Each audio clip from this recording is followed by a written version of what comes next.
بسم الله الرحمن الرحيم الحمد لوليه والصلاة على نبيه وعلى آله وأصحابه المتأدبين بآدابه أما بعد فأعوذ بالله من الشيطان الرجيم بسم الله الرحمن الرحيم بل تؤثرون الحياة الدنيا والآخرة خير وأبقى صدق الله مولانا العظيم إن الله وملائكته يصلون على النبي يا أيها الذين آمنوا صلوا عليه وسلموا تسليما فأواز بلند الصلاة والسلام عليك يا سيدي يا رسول الله وعلى آلك وأصحابك يا سيدي يا حبيب الله.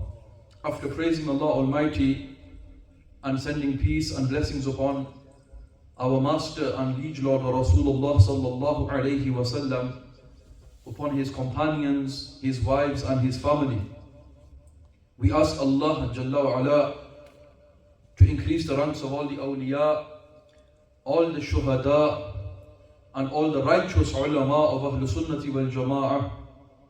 Alhamdulillah, the blessed verses of Al-Quran Al-Kareem, which I have been honored to recite, Allah mentions in His holy book, بَلْ تُؤْثِرُونَ الْحَيَاةَ الدُّنْيَا. He says, rather, you prefer the life of the dunya, the life of this world. And then he goes on to say in the next verse, وَالْآخِرَةُ خَيْرٌ وَأَبْقَى. And the akhirah, the next world, is better and it is everlasting, it is forever. These verses of Al-Quran Al-Kareem are very profound, and there are many other verses like this found in the book of Allah. But what I want to focus on today is the meaning behind these verses in particular, and the message which they are giving us, that you as human beings, us, insan, mankind, and nas, people, they prefer the life of the dunya. They give preference to dunya over the akhirah, over the next world. And Allah is reminding us that the next world is better, and that will be something which is forever. And there are many examples which demonstrate this in our daily lives, in our habits, in our ways, in the way we think, in the way we behave. This manifests itself. For instance, the aim every human has in life to do well financially, money-wise, to have a good job, to have a good income, to have a nice car, to have a nice house, to have a nice partner, to have wealth. People aspire for this. What do people do for this? They spend their whole life in pursuing a career. Yeah? They will begin as a child and go to primary school, and then secondary school. Then people take their GCSEs and then go on to A-levels, and then even degree and postgraduate courses. Other people will take other vocational courses and become plumbers or gas workers, electricians, all kinds of trades out there. People will dedicate their life to business. They will even leave their homeland for these things. They will leave the place where they were born, where they grew up. They will leave friends and family, all for the sake of a career, for the sake of earning money. Now, Islam does not tell us that you remain in poverty and you don't earn money. In our deen, we are taught that rizq halal is a very important aspect of our religion. And without rizq halal, without earning halal, a person is unable to worship Allah correctly, yes? But the difference here is that a believer, a Muslim, and a non-Muslim, or a person who does not have fear and fikr of the akhirah, what's the difference? A Muslim understands that in this world he is a traveler. What does he understand? that in this world he is on a temporary journey. He's not staying here forever. He knows he has a birth and then he also has a death. And that his time on this planet is limited to a number of days and a number of nights. For some of us, they are even born stillborn. Some are even born stillborn. Some will breathe once or twice, cry a little, and then the angel comes and the soul is gone. Some will live to infancy, maybe get to nursery. Others will get to their teenage years. Yeah. And then others will even get married, may even have children, and then they are gone. But when that time comes, when that hour appointed by Allah Azza wa Jal, when it comes to pass, then there is no turning back. And Allah subhanahu wa ta'ala has fixed that hour, that death for every single one of us. And Allah subhanahu wa ta'ala, He does not make that hour any early or any later. It is fixed for every single one of us. So it is something which is inevitable. Death is an inevitable reality. A reality from which none shall escape. Whether he is a believer, whether he is a disbeliever, whether he is a Muslim, or even if he is a Christian or a Jew or an atheist or any sort. Everybody must pass through that gate known as the gate of death. My dear brothers and elders, what we need to reflect on is our time is very limited and our age is very limited. And these desires of this world, they are also limited. In fact, some of the desires which we have, they are only for our youth. And when we reach a certain age, we no longer have those lustful desires. Then there is greed, then there is pride, then there is anger. There are all these diseases of the heart. But a person who makes his akhirah, his afterlife, his priority, then that person, he knows that he must fight against his ego, fight against his desires, and remove these evil qualities and replace them with praiseworthy qualities. He must become generous. He must not have hatred and jealousy for others, but wish well for others. As the Messenger of Allah sallallahu alaihi wasallam mentioned, that none of you truly believe until he loves for his brother what he loves for himself. So just as he loves the good things for himself, that is how he will love good things for his fellow Muslim brother as well. So Allah subhanahu wa ta'ala has mentioned that you believe, that you people, you prefer the life of this world, and that the afterlife is better and it is everlasting. We witness especially when somebody who was very successful in the world but had no deen in his life, that when that rich businessman, that rich merchant, that rich trader, when he leaves this world and he leaves a great, huge amount of wealth and property, yes? And what is the first thing which his children be thinking after he's gone and even whilst he is going? Everyone is arguing over who gets what. Yeah. Then the brother comes forward, the sisters come forward, the grandchildren come forward. Everyone's interested that how much money did Baba make in his life? I want my share. Yeah. Then the uncle and aunt comes. The wider family comes in. And we've seen in our own lives and experienced how families are broken up over this fight over wealth. And this is what happens. But unfortunately, those very same children, grandchildren, cousins, brothers, sisters, you will see that they have no Deen-e-Islam in their lives. They are not people who pray Salah. They are not those people who will recite Al-Quran Al-Kareem and send it as a reward to that person. No.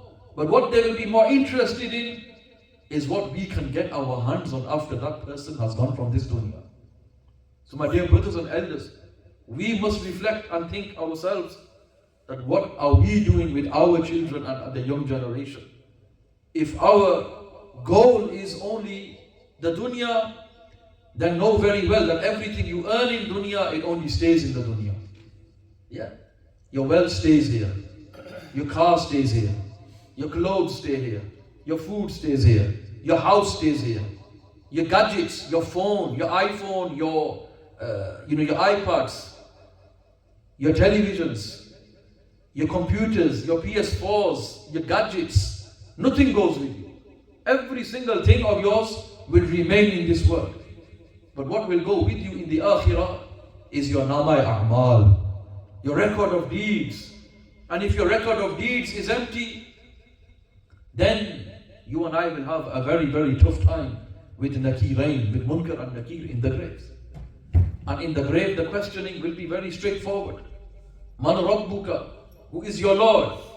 Ma dinuka, what is your religion? Ma kunta taqulu fi haqqi hadha ar-rajul, what did you used to say in regards to this person, i.e. Rasulullah sallallahu alayhi wa sallam? And then you will be asked further questions regarding your earnings, regarding your mornings and your evenings, regarding your salah, your zakah, your sawm, your hajj. Did you act upon the pillars of Islam? The angels will question us with regard to that thing which was fard upon us. And Rasulullah sallallahu alayhi wa sallam mentions that on the day of judgment, the first of all your actions which will be questioned will be your salah, your 5 daily salah. And if you succeed in your salah, then your hisab and kitab will be easy, inshallah. You will be successful. But if you fail on this first step of your namaz, then know that you will be failing. You will have a very difficult time and you will fail in the rest of your muamalat. So my dear brothers and elders, the salah is the pillar of our deen. And the salah is something which must be established in order to preserve our deen. And salah is not just something on the day of Friday. Salah is not just something you do in Ramadan. Salah is not something you just do when someone close to you has died. And now you have to go and pray janazah salah, yes? It's not something that you only do when you go for Umrah or you go for Hajj, and then when you come back, you're back to your normal routine. Allahu Akbar. For a Muslim, that's not even normal. That's abnormal. That you have been given hands and feet, ability, eyes and ears, speech. You have everything. Me and you have everything we can wish for. Subhanallah. In the dunya, we are speaking about dunya and akhirah. In the dunya, you should look at those people who are less than you. Subhanallah. Look to those people who have no eyes, Allah, who have no ears, who cannot see, who cannot hear. Have you ever thought about these people? Some people who cannot even speak. Those who cannot walk, they are disabled, they are paralyzed.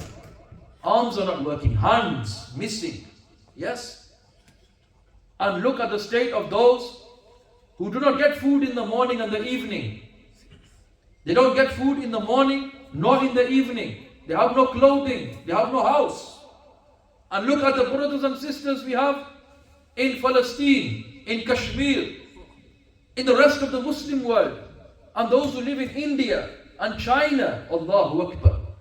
You know, Muslims in China, they are not even able to say La ilaha illallah Muhammadur Rasulullah sallallahu ta'ala alayhi wa sallam.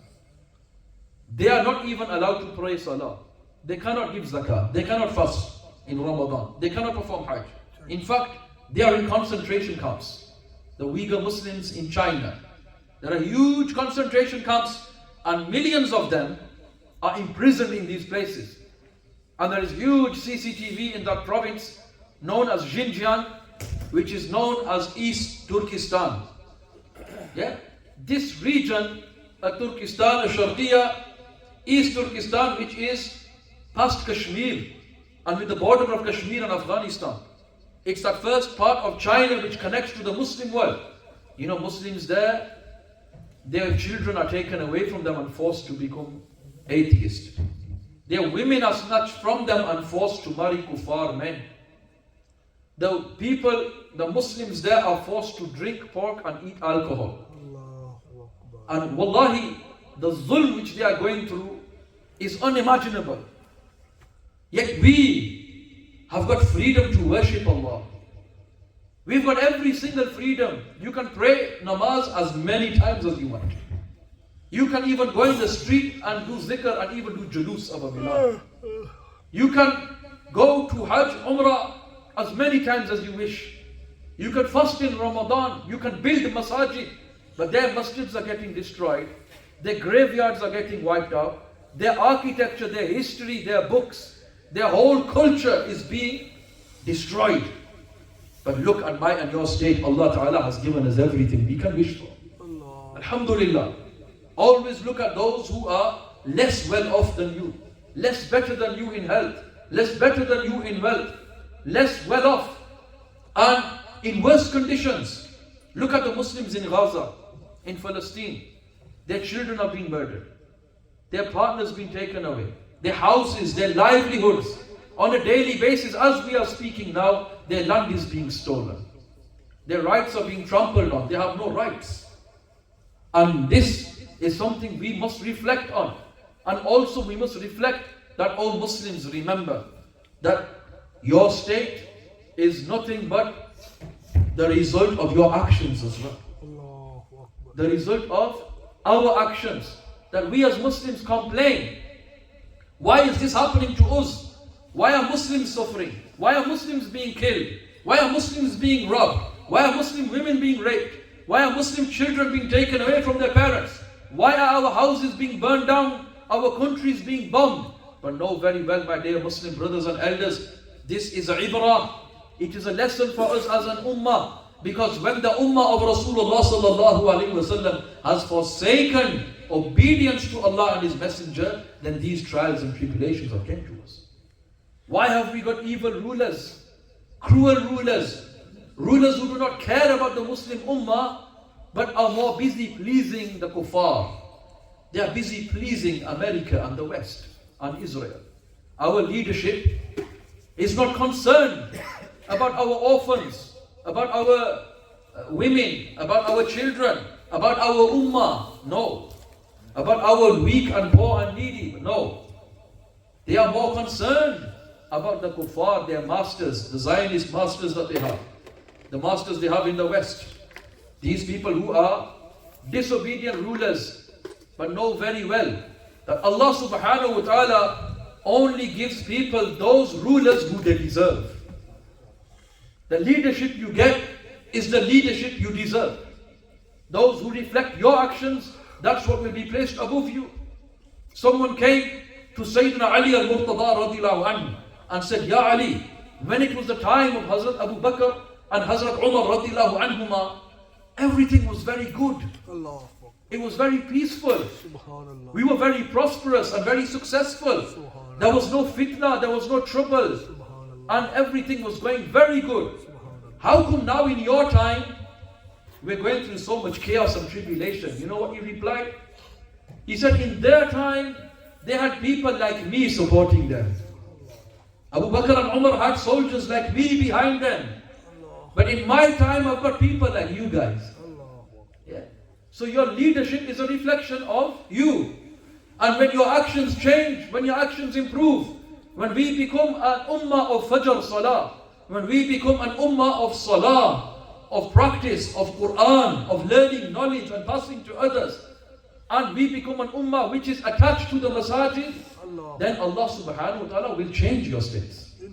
Allah will bring blessings in your families. Your children will listen to you. Your wives will listen to you. Your families will have sukoon. There will be barakah in your lives. There will be blessings in everything you say and do. Allah Ta'ala will be giving you protection and mercy and blessings. But when we as an ummah are neglecting our responsibilities and our duties, how can we expect any better? How can we expect our states to change? And my dear brothers and elders, I was just thinking the other day, we began courses in the masjid for knowledge, for Islamic knowledge. We have alim courses on the weekends. We have even full-time alim course during the week with our blessed teacher. We have adults classes where elders can come and learn their basics. Yeah. And alhamdulillah, madrasa classes here as well. And hifz, those children who want to become Quran hafiz. I strongly encourage every single one of you to partake in these classes and to send your children, send your young ones, and to support the positive work which is happening in the masjid. There was an issue where once I asked one person to buy some book for the children to study. A basic book on Islam, on Quran, yes. And the person did not want to give money, was very reluctant. And these books cost very little, yes. But the same people, we will notice, when it comes to going to the cinema, they will spend 40, 50, 60 pounds, yeah. To go to a top class restaurant, how much does it cost nowadays? 40, 50, 60 quid, people will spend that money, yeah. To go out on a day in the fun fairs, same. To go out anywhere, go to the beach, go to the countryside, go out on holiday, go somewhere to enjoy the dunya, yeah. People will spend freely. They will put plenty of money out, yeah. For their enjoyment, for their game, for the dunya, for food, for clothes. People nowadays, I know young brothers, this craze over designer labels, astaghfirullah, they will buy a pair of shoes for 500 pounds. They will buy a hat for 1,000 pounds. I'm getting smiling faces, but it's true. They buy a Gucci bag, 700 pounds. Or a Prada watch, 3 grand, 5 grand. People will throw their money for dunya. But subhanallah, little do they realize, إِنَّهُ لَا يُحِبُّ الْمُسْرِفِينَ. Indeed, Allah does not love those who commit israf, who waste. But rather, Allah subhanahu wa ta'ala says, الَّذِينَ يُؤْمِنُونَ بِالْغَيْبِ وَيُقِيمُونَ الصَّلَاةَ وَمِمَّا رَزَقْنَاهُمْ يُنْفِقُونَ. At the beginning of the Quran, Allah says those Muslims believe in the unseen. Then what do? They establish their namaz, and then He says they spend what we give them in the way of Allah. Yeah, they spend what we give them in the way of Allah subhanahu wa ta'ala. وَمِمَّا رَزَقْنَاهُمْ يُنْفِقُونَ. They spend that where? In the path of Allah, what we have given to them. And think of our priorities. For worldly education, to make our putter a doctor, to make putter ji a lawyer, an accountant, successful in dunya. I'm not against these things. These things are good. You should have dunya, because that will give you halal income, and it will give you respect, and it will give you the means by which you can do the work of the deen even more. But remember, that's not the be all and the end all. That's not everything. ये सब कुछ नहीं कि बेटा बस doctor बन गया है और उसको वुजू नहीं आता, गुस्ल का तरीका नहीं पता जी, डॉक्टर है, वकील साहब है और उसको नमाज पढ़नी नहीं आती, सूरा फातिहा नहीं आती। जी हम बहुत इज्जतदार हैं, हमारा बेटा अकाउंटेंट है, लेकिन अगर उसको सवाल किया जाए कि अरे बेटे बताएं दुआए कुनूत क्या चीज है, उसको पता ना हो, शर्म वाली बात है या नहीं? तो ये इबरत वाली बात है। इन चीजों को सीखने के लिए सिर्फ चंद लम्हात लगते हैं, चंद घंटे लगते हैं, थोड़ा सा टाइम लगता है, लेकिन हम उसके लिए तैयार नहीं। Priorities. Where are our priorities? Coming back to that verse, بَلْ تُؤْثِرُونَ الْحَيَاةَ الدُّنْيَا وَالْآخِرَةُ خَيْرٌ وَأَبْقَى. Allah says, but you prefer the life of this world, and the next world is better, it is forever. That is lasting forever. Yeah. So my dear brothers and elders, one of the ways in which a person can have sadaqah jariyah, continuous charity, is number one, if you have a pious child and your bachcha is reading Quran, he's reading namaz, and he's doing dua, oh Allah, Rabbana gfir li wa li walidayya. Zor se kaho subhanallah. Oh my Lord, forgive me and forgive my parents. In every namaz we are reading this. Think of the blessings for our parents. Pious children that you leave behind. That can also be in the form of students of knowledge. If you are blessed with Islamic knowledge, whoever you taught in the world, that knowledge, as long as it is being continuously practiced and spread in the world, Allah Ta'ala is increasing your amal. And then secondly, you have that charity if you build a masjid. You give money towards, sadaqah towards the poor, or towards an endowment. You plant a tree. You build something which is useful for the ummah, a hospital. Or you make something which is beneficial, like you dig a well. And people continuously benefit from that endowment, that charity. Allah subhanahu wa ta'ala will continuously increase your good deeds even whilst you are in your grave. And it's mentioned in a riwayah, certain people will enter the graves as people of hellfire, and they will leave the graves as people of paradise. Yeah. So my dear brothers and elders, it is mentioned in narration, I will finish off quickly. The Prophet ﷺ was mentioned for us, Man bana masjidan lillahi, bana Allahu lahu mithlahu fil jannah. That whosoever builds a masjid for Allah, then Allah Ta'ala will make for him something like it in the next world. Yeah. So my dear brothers and elders, for this masjid, this house of Allah, currently we have an issue. The boiler no longer works. This boiler was used for, was it 13 years, Mufti Sahib? 13 saal? 13 saal ka tha. 13 years, and this boiler is now finished. It's beyond repair. So for this boiler, we now require funds, inshallah ta'ala. Everyone please try to fund towards this cause. It does not work at all. So the water does not get warm, the heaters don't warm up. And for this project, Mufti Sahib Qibla has mentioned, we require approximately £2,000. And if that sum is divided amongst us as a community, then the burden will be much less. But know very well, as long as some namazi, some bacha reading Quran here, someone praying here, doing i'tikaf here, doing tarawih here, anything, as long as that person is here, then your rewards will continuously increase. Subhanallah. One brother has given £20 from my, MashaAllah, Shamzad bhai. पहली जमात में हमने appeal की तो 450 pound हुए माशाअल्लाह। तो आप हज़रात दिल खोल के ताउन फरमाएं, क्योंकि बॉयलर की कास्ट जो है वो बिल्कुल न्यू लगेगा, उसकी 2000 पाउंड है, क्योंकि ये 10 इयर्स इसकी लाइफ थी, 13 इयर्स ये चला है, तो ये आप बिल्कुल फिनिश हो गया है। तो अल्लाह ताला आपको बरकत अता फरमाए।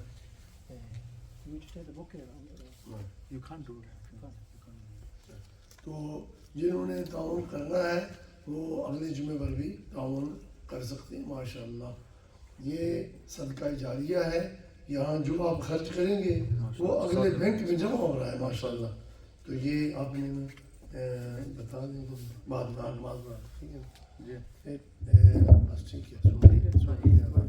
So any brothers want to donate, I do think, inshallah, my humble suggestion, even if you can get 40 people just to give £50 each, it will be done. Or even if there's 10 mujahids who give £200 each, you get, or it could be 20 people, £100 each, mashallah, another brother, Allah Ta'ala, aapko jazai khair ata farmaye, mashallah. As long as this thing remains in use, you will be getting continuous rewards from Allah subhanahu wa ta'ala. Allah Ta'ala, give us all the tawfiq to give towards the way of Allah. My dear brothers and elders, finally, please come to the classes. Take part in the classes I'm teaching here on a daily basis. Come and just speak to me and I'll explain to you whatever we teach and how we teach. Jazakallah khairah. Sab log sunte hain ta farmaye.